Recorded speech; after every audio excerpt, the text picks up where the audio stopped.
Megaphone పక్కన పెట్టేసి acting లో అదరగొడుతున్న ఎస్జే సూర్య మళ్ళీ మెగాఫోన్ పట్టేశాడు. అది కూడా దాదాపు 10 ఏళ్ల తర్వాత అవడం ఇక్కడ విశేషం.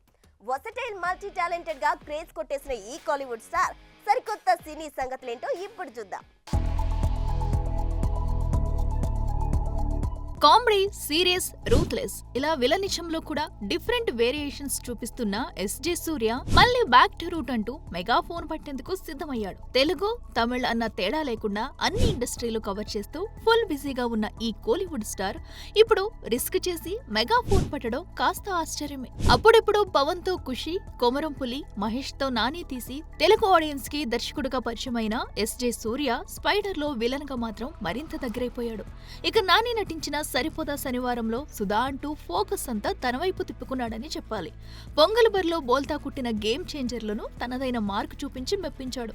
అలా చేసిన ఏ క్యారెక్టర్ అయినా తనదైన ముద్ర వేసే సూర్య దాదాపు 10 ఏళ్ల తర్వాత మళ్లీ మెగాఫోన్ పట్టుకోబోతుండడం విశేషం. కిల్లర్ అంటూ పాన్ ఇండియా రేంజ్ లో వస్తున్న ఈ సినిమాకి ఎస్జే సూర్య కథ, స్క్రీన్ ప్లే, డైలాగ్స్, దర్శకత్వంతో పాటు హీరోగా నటిస్తుండడం విశేషం. సాలిడ్ హిట్స్ ఇచ్చిన production house Shri Gokula movies ఈ సినిమాని నిర్మించనుందట. చూడాలి మరి దాదాపు దశాబ్దం తర్వాత యాక్షన్ కట్ చెప్పబోతున్న ఈ తమిళ తంబి ఎలాంటి success అందుకుంటాడు. For more videos like this, subscribe Big TV channel.